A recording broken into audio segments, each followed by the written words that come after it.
Hey guys, what is going on? It is Ando, and I think I'm going to name this video something like Rest in Peace JMK plus What's Your Story. I will go into each one of those later on, or I will kind of explain what each one of those means. But we'll start the video off first by saying, like, what does the Rest in Peace JMK mean? So let's move on over here. Today we got the kit reveal for Shin. Now remember, she is just a part of what Balin Skull is going to be, but I can already tell you guys, like, that just reading through this kit, you go down here to her Territory Wars Omicron, this is basically just like, you know, like a middle finger, so to speak, to JMK. It's crazy. It's going to work. Like, I'm positive on it, but you know, it's not just this, right? Like, it was Great Mothers. Also, really, a lot of the kit targets what JMK does. You know, they're making things come out that like Cat can't solve. And you know, Cat, we used to kind of think like, wow, this is so amazing. She immediately makes, you know, the battle for and then, you know, stuff like Ben came out, and then, you know, Leia came out as well, where you can't really reduce cooldowns. And this is how they typically go, right? Like, they give us a few Galactic Legend options first for the top of the heavyweight classes of GLs. And you know, eventually the next set of GLs, and it's like they got to build upon that. And then as things kind of come, they, you know, they give us sort of game mode specific characters, maybe, you know, the legendaries, right? I'm thinking sort of like Riva against JMK and GAC is a very good way to kill JMK.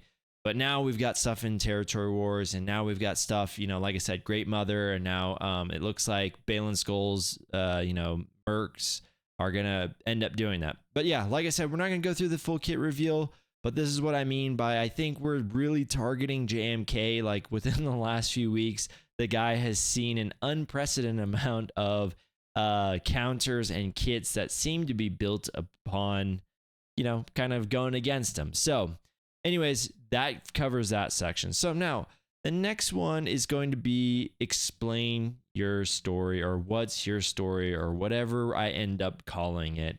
And in essence, where I got this from was, you know, this is a little bit of a roster review, but really I was watching one of my other favorite YouTubers that I really like to watch, and he was saying, you know, a lot of times he doesn't do this for, you know, the clicks or anything like that. And that's where I felt like I was really applied to, right? Like, a lot of people, like, they'll leave comments and be like, this is so pointless, or like, they're like, this is just you talking. It's like, yeah, it is. Like, that's what I like. I like storytelling. I like going into the details of things. I'm definitely not the guy to watch if you're just trying to look for infographics and like quick, like, humor and stuff like that, right? I'm just the guy that's just chill. I like to explain myself. I like to just hang out with you guys. But one of the reasons why I always like live streaming more is that I get to interact with chat. Well, this is where I'm giving you guys a call to action. Go ahead and hit up the comment section with your guys' own story, and you guys can come in with whatever it is, whatever, you know, whatever you hear from my story that makes you guys be like, oh yeah, I want to talk about that, because I want to interact with that for sure. So anyways, I'm Ando90, right? I'm in Maw Vanguard of Disorder. I don't know where we are. I think we're in like the top 5 or 6 guilds for GP. We are in the Gauntlet. We are a Territory Wars guild. But that being said, we are, I think, like, within the last 6 months, we've dominated. Like, we've done really, really well. I think we're in the 90th percentile for wins in the last 6 months. I think overall, like, of the lifetime of the guild, they're in the 70 percentiles. But yeah, this is the team I'm running in Squad Arena. I'm running the Plocron. For those of you guys that were with me during the live streaming days, not that they're over, but they're just less now. You guys know that I have a secret kind of calling towards Plo. He's a good dude, and this cron has made him really, really fun, actually. And JMK, I think his true calling is JML, but he's actually still really good on JMK.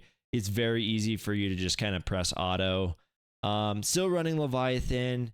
Very surprised we haven't gotten a cap ship, and we'll talk a little bit more about, like, again, some resource allocation of what I did. I think I said it in our last video with Great Mother's kit reveal, but we'll go a little bit deeper into it. But yeah, we're still running Leviathan, obviously, getting number 1, 400 crystals a day. And then we are in Kyber 1, 3,786 skill rating. And I went 2-1 last week. I lost my first round because I was just really trying to, like, I don't know where you guys stood, but I had no idea what was going to work. So I was just throwing stuff at the wall, seeing what sticks. And then by round 2 and 3, I kind of got the feel of where I needed to be. I didn't even change my defense. I just literally knew now, like, okay, so this worked, this didn't work, so now we got to figure out something else, right? So yeah, there's a few takeaways from there. We could go into it a little bit more as we go into this, right? And again, the reason why I'm telling you this is, yes, it's my story. I want to show you guys where I come from, so that way you guys can kind of curb your expectations, or, you know, increase it depending on what your guild is getting. You know, I get max crates, so that's why I can kind of take some liberties with some of the other ways of getting resources in the game, via like crystals or whatever. But yeah, you know, there's different things that I'm buying that if you guys aren't getting the max crate, probably you don't need to buy, or your crystal allocation goes towards that. So we'll quickly talk about this. And I just want to say, guys, like, for the past few months, I've been saving up for Leviathan, whatever the replacement is for Leviathan, thinking that we were going to get it around right now. I think by the time I was done, I had something like 33,000 crystals. Like, it was a lot.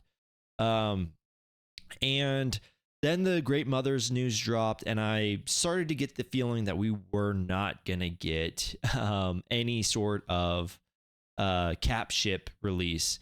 And so I think I even said in the video, I was like, hey, with this being said, and with what's being said about Great Mother being like a legendary character, I was like, this is where I'm going to blow my crystal hoard. And that's what I did. I blew all 33,000 of them. Unfortunately, like, even with that, I wasn't able to get it for GAC lock. I only had her down at gear, I think 11 or whatever it was. But that being said, I actually did get like 4 holds from her still, without any relics, without any datacrons in Kyber 1. I think, my plan was I was just going to throw her out there and see if people were going to underestimate her. And I think people did. And in 3s, there's a little bit more roster drawing out just because of the number of squads. So yeah, but this has been my favorite list for a really long time. If you guys have seen these videos before, you'll know that I tend to reprioritize often, right? And again, this comes with being in a guild that has max crate on the raid, being in a guild that gives me, 1,000 some odd crystals every time we go through TB, or any of those things, right? Like, those all add up. And so that I'm able to kind of, like I said, use crystals to get to supplement my signal data farming and stuff like that. But in the last few months, like leading up to this, I really just was very disciplined in trying to keep my crystals costs to a minimum, so that way I could get the new cap ship. But like I said, it did not come. Now, I also want to point out, with 6,000 crystals, I'm actually I was down to like 4,000 whenever this was through. With a few GAC wins and stuff like that, I'm kind of popping back up there. But that being said, I am really I feel like I'm, quote unquote, living paycheck to paycheck here. GAC win to GAC win. And it's because we also know that there's going to be a galactic chase. I mean, they haven't confirmed it, but that's usually how ships come to us. And we know Dengar is getting a ship. So just something to keep in mind, guys, as you guys are getting crystals from GAC, try to keep a little bit in reserve, so that way you're able to get that ship. I have a feeling that ship is going to kind of price out Negotiator, and that's going to be a huge thing for us on defense in TWs, in GAC, all those things. So just keep that in mind, guys. Don't go out and spend all your crystals yet.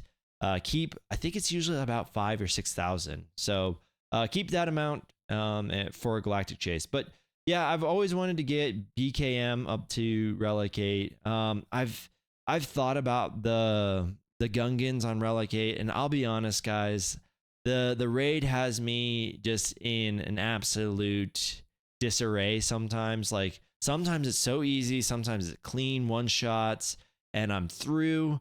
And then other times it's like pulling teeth. It's just randomness happening. It's dispels happening at the wrong time. It's all the things, right? I think most people know what I'm talking about.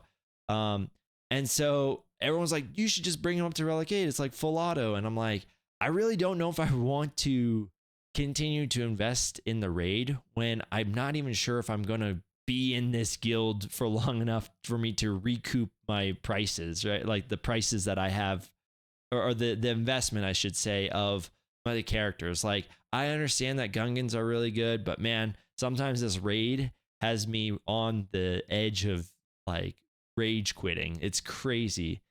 Keller and Beck, I just want him at R9. Honestly, he's just really a cool character, and really good in TW. Boss, my gosh, he has deserved R8 for the longest, and like you could make an argument that he deserves R9.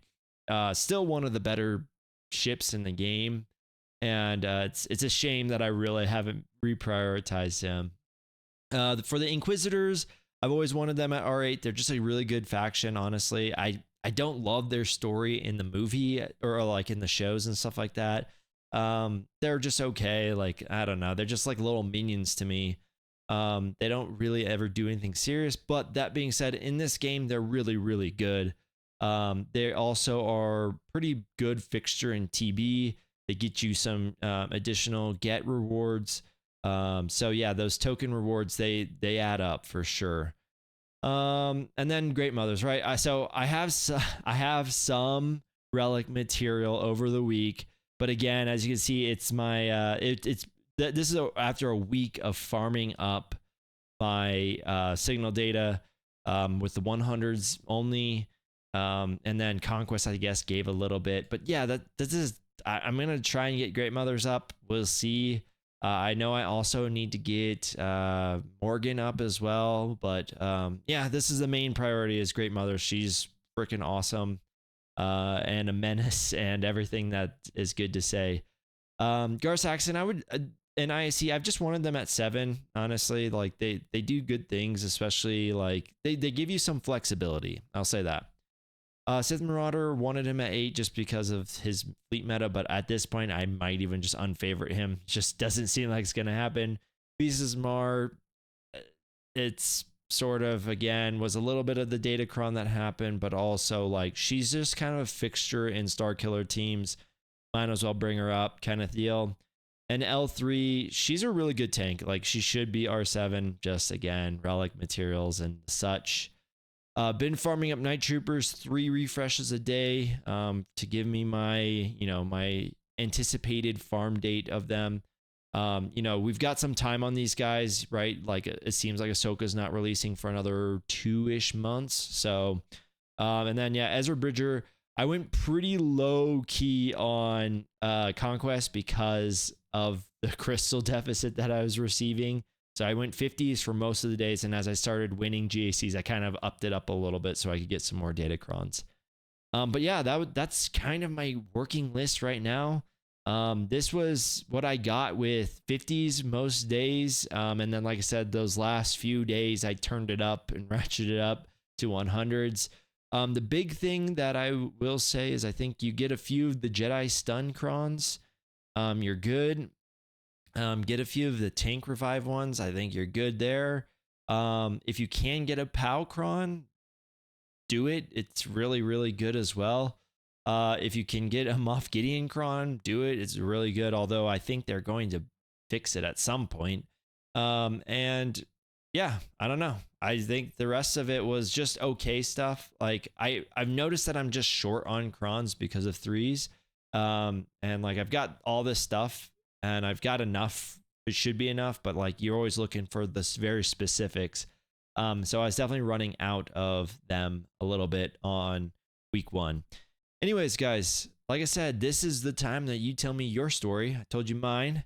Hopefully you guys found this at least somewhat, I don't know if you're listening to this in your car or listening to this on your way to work or whatever the case is, just chilling at your house. But again, I just want to hear you guys' story. Let me know. And let's make this a recurring theme where we kind of discuss some things, discuss what's going on in the game.